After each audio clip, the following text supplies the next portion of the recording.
Hello दोस्त। आज हम लोग पढ़ने के लिए आए हैं ऊतक। और ऊतक को बारे में हम लोग जानेंगे और सीखेंगे कि ऊतक क्या होता है, और ऊतक के बारे में जितने भी टॉपिक होंगे वो हम जानने की कोशिश करेंगे। तो मेरे साथ बने रहिए और हम लोग सीखते हैं कि ऊतक क्या होता है। तो जैसे यहाँ पे ऊतक लिखा हुआ है, तो ऊतक को अगर हम बात करें तो इंग्लिश में, तो अगर ऊतक को इंग्लिश की बात करें तो ऊतक को इंग्लिश में टिश्यू बोला जाता है। क्या बोला जाता है? टिश्यू। अब ये जो टिश्यू था, इसका जो टिश्यू शब्द जो था, इसको प्रयोग बाइचेट ने किया था। किसने किया था? बाइचेट ने टिश्यू शब्द का प्रयोग बाइचेट ने किया था। ठीक है। अब बाइचेट ने किया था, और बाइचेट थे क्या? तो बाइचेट एक शल्य चिकित्सक थे। क्या थे?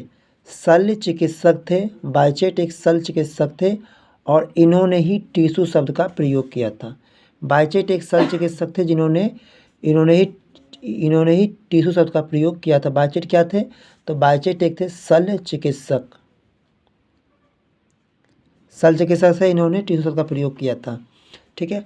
तो अगर हम शल्य चिकित्सक थे और ऊतक का प्रयोग किया था। अब ऊतक क्या होता है? तो ऊतक के बारे में हम जानते हैं कि ऊतक जो होता है ऊतक समान कोशिकाओं का ऊतक जो होता है समान कोशिकाओं का समूह होता है। ऊतक क्या होता है? समान कोशिकाओं का समूह होता है। ऊतक क्या होता है? समान कोशिकाओं का समूह होता है।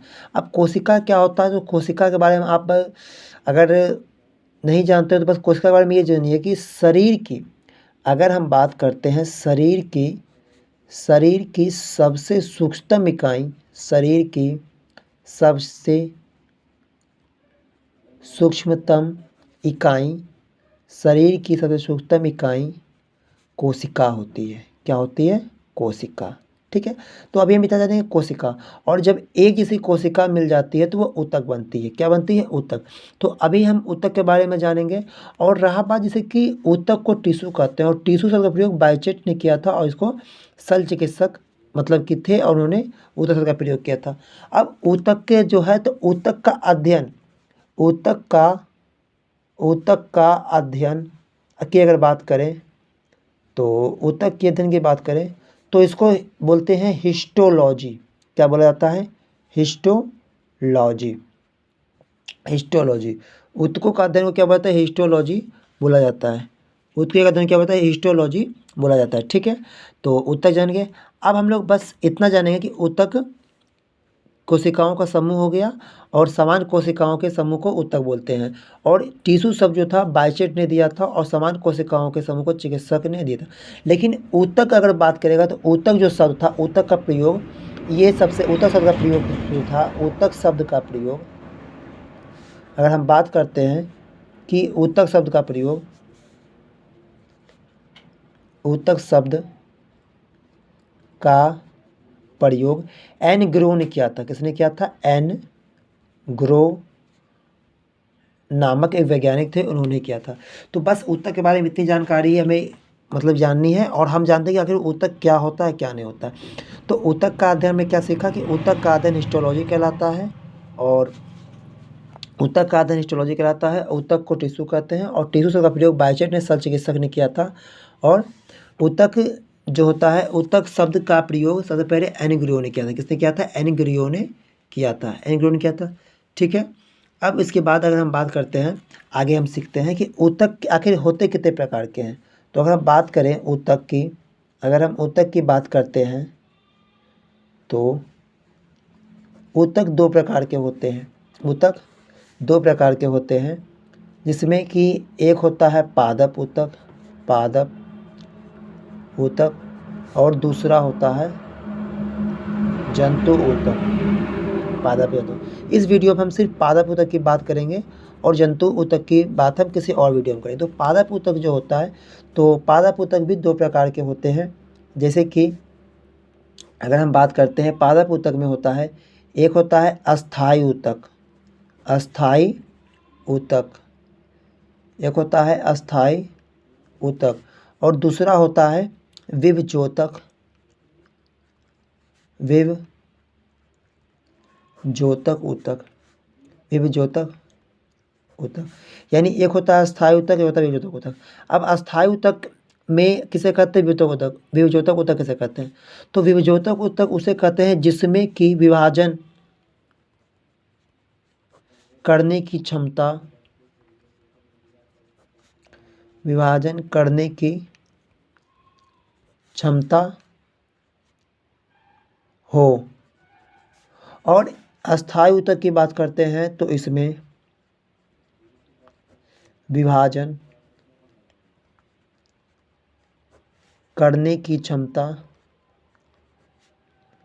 करने की क्षमता ना हो, करने की क्षमता ना हो, विभाजन करने की क्षमता ना हो, अस्थायी ऊतक। अब हमने देखा कि यानी कि हम एक तरह से ये भी कह सकते हैं, एक तरह से हम कह सकते हैं कि विभजोतक ऊतक ही विभजोतक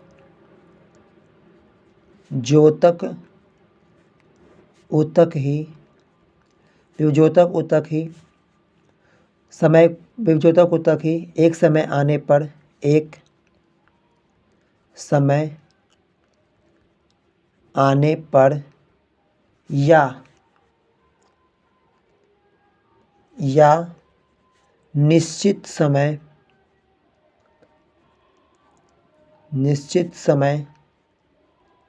अंतराल के बाद, समय के बाद अस्थायी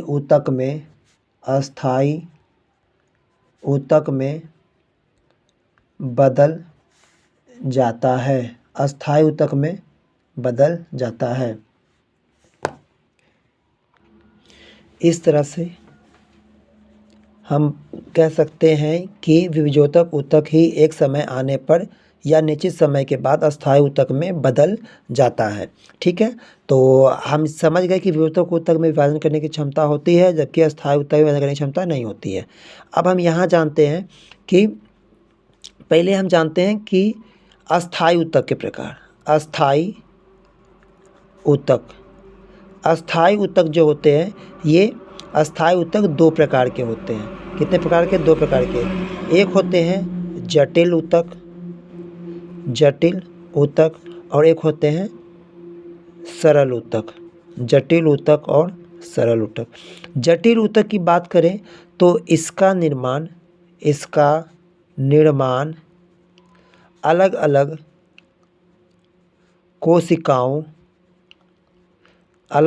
कोशिकाओं से होता है। जबकि सरल ऊतक की बात करेंगे तो इसका निर्माण एक ही तरह की कोशिकाओं से होता है, एक ही तरह से कोशिकाओं से होता है। अगर हम बात करें सरल ऊतक की तो ये तीन तरह होते हैं। कितने तरह के होते हैं? तीन तरह के, एक, दो और ये तीन। तो सरल ऊतक में पहला होता है पैरेन्काइमा,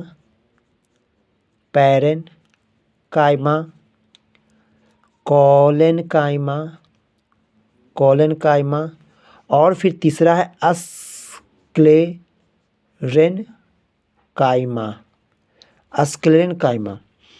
तो स्क्लेरेनकाइमा हो गया। अगर हम पैरेन्काइमा की बात करें तो ये भोजन संग्रह यानी कि भोजन संग्रह पौधों में, जितने भी पौधे होते हैं उसमें भोजन संग्रह का काम पैरेन्काइमा करता है। और कॉलेनकाइमा क्या करता है? तो पौधों में लचक प्रदान करता है। और ये हम बोल सकते हैं कि वृक्ष जब होगा तो इसमें कॉलेनकाइमा खत्म हो जाता है, इसलिए इसको पौधे में लचक प्रदान करने के कारण कॉलेनकाइमा जितना ज़्यादा होगा पौधा लचीला होगा। और स्क्लेरेनकाइमा क्या होता है? ये कठोरता प्रदान करता है। अगर हम इसी की बात करें जटिल ऊतक, तो जटिल ऊतक दो प्रकार के होते हैं। एक होता है जाइलम और दूसरा होता है फ्लोएम। एक होता है जाइलम, दूसरा होता है फ्लोएम। तो जाइलम ऊतक की बात करते हैं तो जाइलम ऊतक अभी हमने जाना कि जटिल ऊतक जो होता है इसका निर्माण अलग अलग कोशिकाओं से होता है, जाइलम और फ्लोएम। तो जाइलम का नाम से ही पता चलता है, जौ से जाइलम, तो जौ से जल का परिवहन करता है, जल का परिवहन करता है। और अगर हम बात करें तो जल का परिवहन करता है, तो इसको हम इस तरह से भी कह सकते हैं कि जल का परिवहन करता है तो जड़ से पत्ती की ओर, जड़ से पत्ती की ओर। अगर हम फ्लोएम की बात करें, और अगर हम फ्लोएम की बात करें तो अगर हम फ्लोएम की बात करें तो यह खाद्य पदार्थ का परिवहन, खाद्य पदार्थ का परिवहन पत्ती से जड़ की ओर, जड़ की ओर करता है, जड़ की ओर करता है। अब अगर बात करें विभजोतक ऊतक की, विभजोतक ऊतक की, तो ये भी 3 प्रकार के होते हैं। पहला पार्श्व विभजोतक, पार्श्व विभजोतक, शीर्ष विभजोतक, तीसरा अंतर्वेशी विभजोतक। तो पार्श्व विभजोतक, शीर्ष विभजोतक, अंतर्वेशी विभजोतक, इस सबको हम जो जानकारी के साथ खत्म करते हैं। जैसे पार्श्व विभजोतक, तो पार्श्व विभजोतक ये है तने की मोटाई बढ़ाता है, तने की मोटाई बढ़ाता है। और शीर्ष भाग है, शीर्ष भाग जो क्या करता है, ये शीर्ष और जड़ों की वृद्धि करता है, शीर्ष जड़ वृद्धि करता है। अब अगर हम बात करें अंतर्वेशी की, तो यह पेड़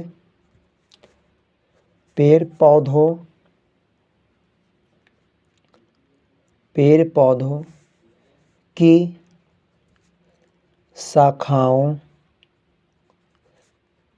में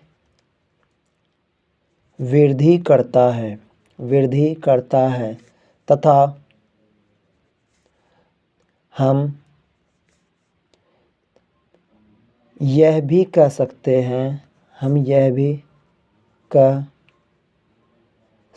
हैं कि यह 2 नोड के बीच की दूरी को बढ़ाता है।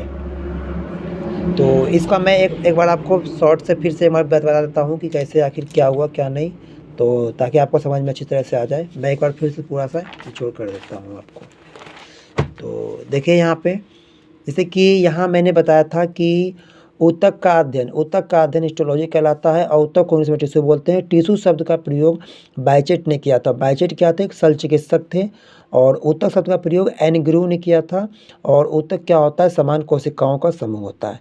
अब शरीर की सबसे सूक्ष्म इकाई कोशिका कहलाती है। और ऊतक क्या होता है? ऊतक 2 प्रकार के होते हैं। पेड़ पौधे में जो पाया जाता है ऊतक को पादप ऊतक बोलते हैं। जंतु में पाए जाने वाले ऊतक को जंतु ऊतक बोलते हैं। अगर हम बात करें पादप ऊतक, तो पादप ऊतक 2 प्रकार के होते हैं। एक अस्थायी ऊतक होता है, विभजोतक ऊतक होता है। अस्थायी ऊतक में विभाजन करने की क्षमता ना हो, उसे जिसमें विभाजन करने की क्षमता ना हो, अस्थायी ऊतक। लेकिन विभजोतक ऊतक की बात आएगी तो विभाजन करने की क्षमता हो, उसे विभजोतक ऊतक बोलेंगे। अगर विभजोतक ऊतक ही ऐसा समय आता है, ऐसा स्टार्ट देके इसको हम नोट कर देंगे कि विभजोतक ऊतक ही एक समय आने पर या निश्चित समय के बाद अस्थायी ऊतक में बदल जाता है। अस्थायी ऊतक 2 प्रकार के होते हैं, जटिल ऊतक और सरल ऊतक। जटिल ऊतक में की बात करें तो इसका जटिल ऊतक का जो निर्माण होता है अलग अलग कोशिकाओं से होता है, यानी अलग मतलब अलग अलग प्रकार की कोशिकाओं से होता है। लेकिन अगर हम बात करें सरल ऊतक की तो इसका निर्माण एक ही तरह की कोशिकाओं से होता है, यानी समान कोशिकाओं से होता है। अब सरल ऊतक की बात करें तो सरल ऊतक में होता है पैरेन्काइमा, कोलेनकाइमा, स्क्लेरेन्काइमा। पैरेन्काइमा जो होता है, जो पेड़ पौधे में जितने भी भोजन बनते हैं वो भोजन संग्रह का काम करता है। कोलेनकाइमा का जो काम होता है ये पौधों में लचक प्रदान करता है। पौधे में क्या करता है? लचक प्रदान करता है। स्क्लेरेन्काइमा का काम करता है, कठोरता प्रदान करता है। यानी कि जितना भी आप देखते हैं नारियल वगैरह होता है उसका बाहरी जो आवरण होता है कठोरता प्रदान करने का काम ये करता है। और जैसे कि केला का पेड़, जितना भी पेड़ अगर मान लीजिए पेड़ पौधा में अगर लचीला है, जितना ज़्यादा लचीला है तो उसमें काम कोलेनकाइमा करता है। अब बात करें जटिल ऊतक के। जटिल ऊतक दो तरह का होता है, जाइलम, फ्लोएम। जाइलम का नाम ही से जो से जाइलम, तो जो से जल का परिवहन करता है। जो जल का परिवहन कैसे? जल जड़ में हम डालते हैं पानी तो जड़ से पत्ती की ओर हो जाएगा। और अगर फ्लोएम की बात करते हैं तो ये खाद्य पदार्थ का परिवहन कहाँ से करेगा? पत्ती से जड़ की ओर, पत्ती से जड़ की ओर। और इसके साथ साथ खाद्य पदार्थ का के साथ साथ ऊर्जा भी, जो आवश्यक ऊर्जा होता है तो जो प्रकाश संश्लेषण के द्वारा बनता है पत्ती से, वो पेड़ पौधे के सभी अंगों तक पहुंचाने का भी काम फ्लोएम ही के द्वारा ही करते हैं। तो ठीक है, इसके आगे वाला पार्ट अभी हम देखते हैं। तो जैसे कि अब हम जानते हैं विभेदक ऊतक की बात करते हैं। तो विभेदक ऊतक की बात करते हैं, विभेदक ऊतक 3 प्रकार के होते हैं, पार्श्व विभेदक, शीर्ष विभेदक और अंतर्वेशी विभेदक। पार्श्व विभेदक की बात करते हैं तो पार्श्व विभेदक में क्या होता है? तने की मोटाई बढ़ाता है। जैसे मान लीजिए कोई है, अगर इनमें से मान लीजिए यहाँ पे पेड़ है, अगर इस तरह का लंबा पेड़ है तो अगर इस तरह से अगर मान लीजिए इसको है यहाँ पे इस तरह से पेड़ है, अगर इसके यहाँ को इधर और इधर को इधर के बढ़ाने का जो काम करेगा तो ये पार्श्व विभेदक करेगा। और शीर्ष वाला भाग जो क्या करता है, शीर्ष भाग जो क्या करता है, ये ऊपर और नीचे यानी इधर की ओर और इधर की ओर बढ़ाने का काम करता है शीर्ष वाला भाग। और ये जो होता है ये पेड़ पौधों की शाखाओं में वृद्धि करता है, तथा हम ये कह सकते हैं कि ये दोनों के नोडों के बीच की दूरी को बढ़ाता है। तो ठीक है, मैं अगली वीडियो में आपको जंतु ऊतक के बारे में बताऊंगा। आज की वीडियो ज़्यादा लंबा ना हो जाए इसलिए मैं इसको पादप ऊतक तक में ख़त्म करता हूँ। अगर आपको वीडियो अच्छा लगा हो तो आप शेयर कीजिएगा ताकि दूसरे लोग को लाभ मिल सके। धन्यवाद।